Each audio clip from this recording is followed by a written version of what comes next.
kababayan, ito na. Erwin Tulfo, itutuloy ang impeachment laban kay Sara Duterte. So ito po mga kababayan, may ads lang.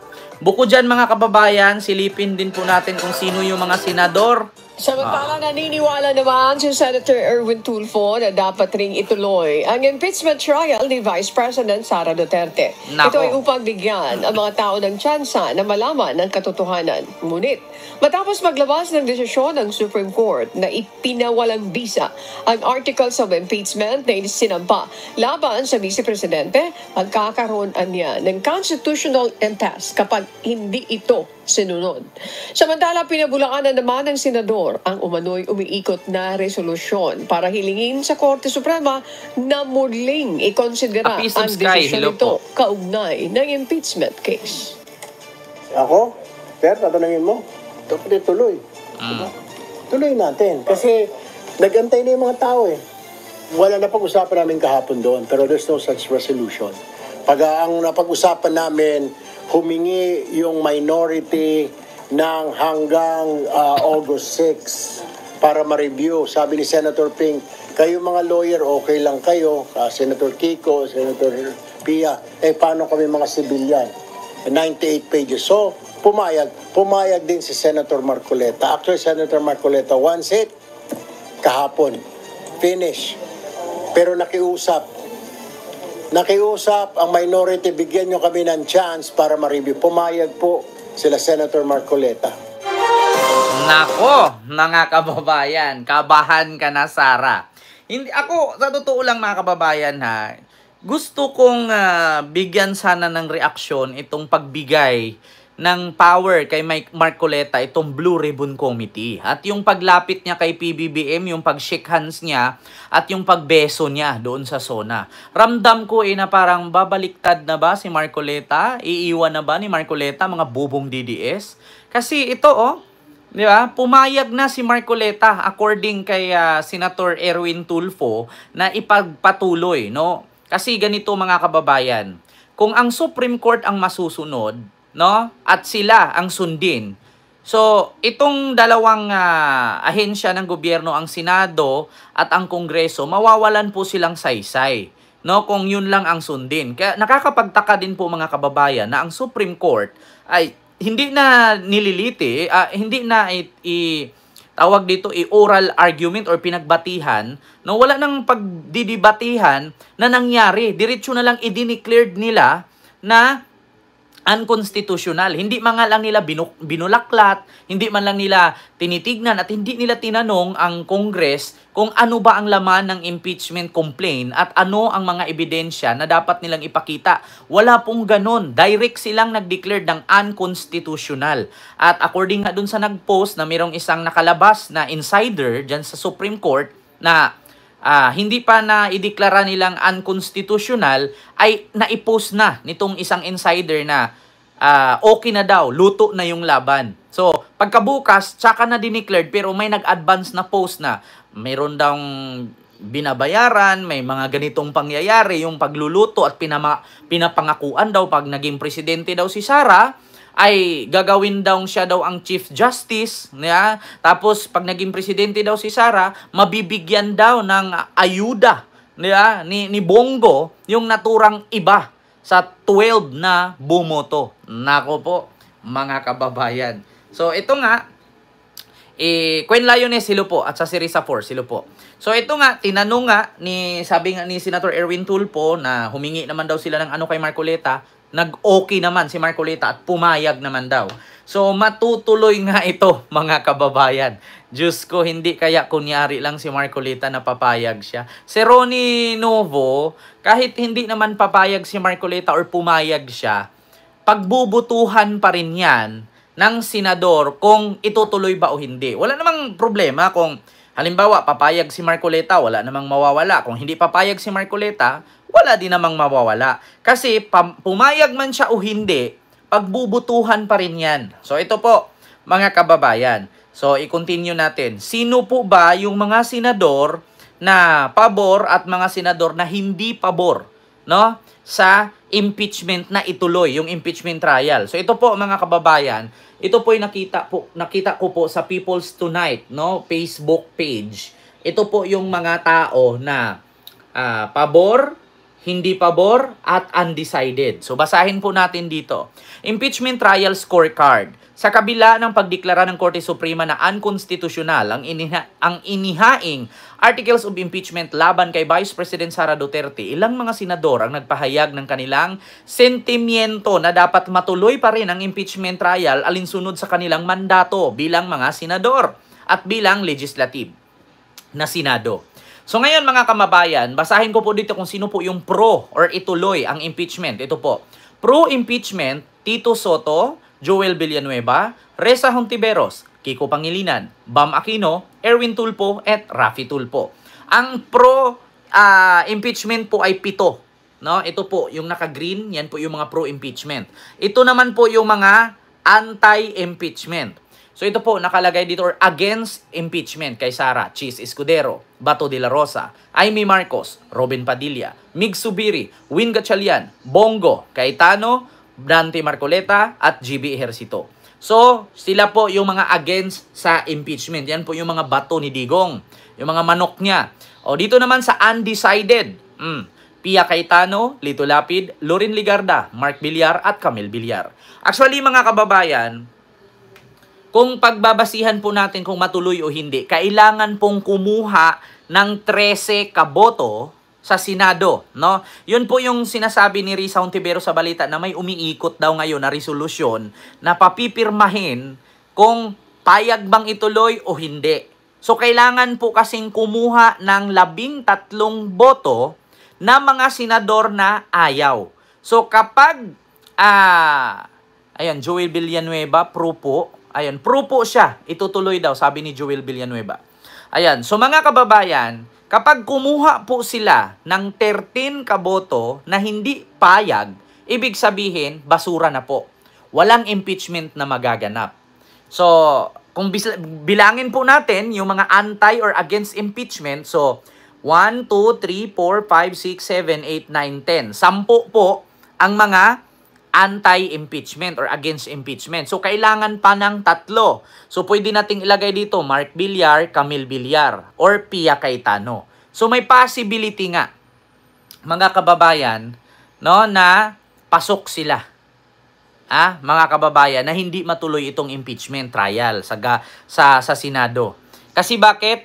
Dito pa lang sa against impeachment, Escudero, Bato, Amy, Robin, Subiri, Gatchalian, Bongo, Cayetano, Marcoleta, Ejercito. So, 10 na po sila. So, 13 lang. So, malay natin, madagdagan kay Camille at ni Mark Villar at kay Cayetano, Pia. So, sabihin natin si Lito Lapid at si Lorin Ligarda ay boboto na ituloy. So, may possibility na maging 13 nga kasi nandito si Camille at si Mark Villar, pati si Pia Cayetano. Kasi nandito naman si, tawag dito, Alan Peter Cayetano, yung kapatid niya. So, may possibility nga na hindi matuloy. Pero ang tanong, akala ko si Win gusto ng trial. Nakalagay po dito Win Gatchalian against impeachment. Malay po natin, mga kababayan.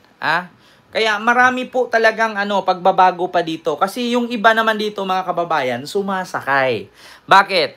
Kasi ang mangyayari dito, kung ako senador, mahihirapan po ako mag-isip. Bakit? Kasi kung isa ako sa boboto na hindi matuloy yung impeachment na yan, delikado po ang boto ko sa sunod eleksyon.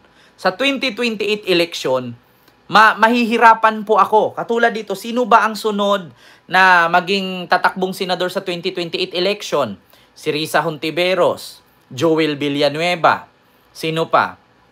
Si Bongo, si Win Gatchalian, si Mig Subiri, si Cayetano, si Ejercito, sino ba dito ang pang 2028? Diba? So, yan po, yung mga tatakbo na senador sa 2028 election, yan po ay magdadalawang isip na ipoproba natin or antay tayo. Kasi mahihirapan sila, hindi sila makakakuha ng boto. Maniwala kayo sa akin, mga kababayan. Di ba? Yung mga, si Raffy Tulfo, yung mga senador na yan, Nagdadalawang isip yan. Ngayon tinitimbang nila. Kasi ang isipin kasi ng tao dito, na yung mga senador na yan na next election 2028, kasi tapos na sila Bongo, sila Bato eh. Oo, ito si Raffy Tulfo, si Subiri, si Win Gatchalian, si Cayetano, si Loren Ligarda, sino pa? Si Risa Hontiveros, Joel Villanueva, sino pa? Si Mark Villar, si Lito Lapid. So, yan, si Chis Escudero. Yan po, si Robin Padilla. Yung 10 na yan, mga kababayan, nagdadalawang isip po yan. Si Estrada, si Jinggoy. Nagdadalawang isip po yan, mga kababayan, na antay sila or pro sila. Diba? Yan ang magtatapos ng 2028, sabi ni Ma'am Maria Fee Palisok. Yan nga, di ba, mga kababayan, na may possibility na pag tumakbo yan sila sa 2028 pa another senador, ay nako po, 'di ba? Delikado or tatakbo kasi hindi talaga sila mga kababayan si Lito Lapid, ano pa ata to, kakapanalo lang, 'di ba? Hindi sila makapasok. Kaya 9 o 10 na senador dito magdadalawang isip. So sabi nga ni Erwin Tulfo kanina na okay daw si Marcoleta, pumayag daw, tapos dito again si Marcoleta. So magbabago-bago pa nga ito, mga kababayan. So yun po ang ating abangan, na delikado si Sara dito. Kapag hindi niya mahilot-hilot ito, hindi niya maambunan ng candy. 'Di ba? Pag hindi niya naabutan ito ng tawag dito, angpao na sinasabi, 'di ba, mga kababayan, sa mga Chinese, 'di ba? Kailangan mayroon kang pag bumisita ka, lalo pag may event, 'di ba? Pag may kailangan ka, so hindi porket may kailangan ka ay kailangan mo manligaw. Kapag ito'y hindi niya maligawan at hindi niya mahilot-hilot, 'di ba? Hindi niya maabutan. Sir Hamtaro at kay Francis Sillermoon, 'di ba? Kapag walang pasalubong ito, at syempre kung ako abutan mo pasalubong, tapos ang iabot mo sa akin, ano ba yan, Seiko? Rolex. Di ba?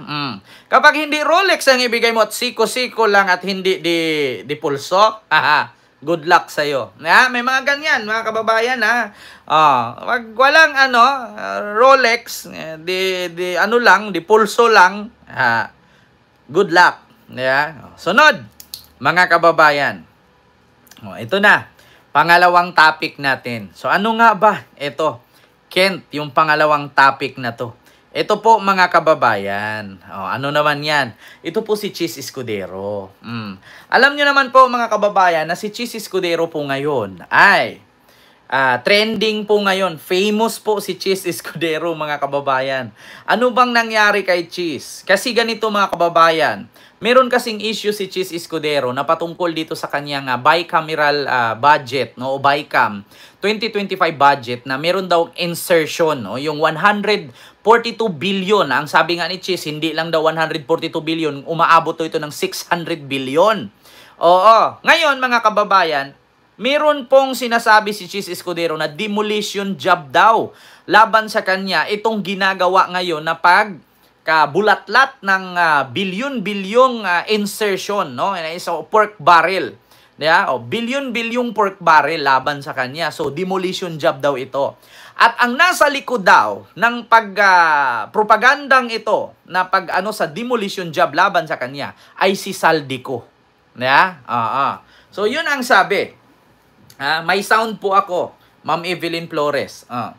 Ang gumawa daw at nasa likod ng demolition job ito or yung propagandang ito or paninira kay Chis Escudero patungkol dito sa bilyon-bilyong pork barrel na flood control, ang mga DDS pa naman ang sinisi nila si PBBM, na kung saan si Chis Escudero naman ang may hawak nito. Hindi naman si PBBM, wala ngang alam si PBBM sa flood control, kaya nga hiningi niya doon sa mamaya, pag-usapan natin yan. So ito po, mga kababayan, ipaparinig ko po sa inyo mula sa Billionario News ang sinabi. May cheese, may cheese. May ads lang po. Sa mga nakakaranas ng ito. Pinangalanan na ni SP Chis Escudero ang posibleng may pakana umano ng sinasabi niyang demolition job laban sa kanya. Yan ang agenda report ni Hannah T. Palusot na! Marami nang dinawit! May suspetsya na si SP Cheese sa umano'y nasa likod ng demolition job laban sa kanya. Kwenlayo na sila po. Posible raw na si Ako Bicol Party List Representative Zaldico ito. Una nang lumitaw ang isang CCTV footage na bumisita umano si Escudero sa opisina ni House Speaker Martin Romualdez. Nako! Sa exclusive Politico Report, Nakita na nga na bumisita doon, halidi pa.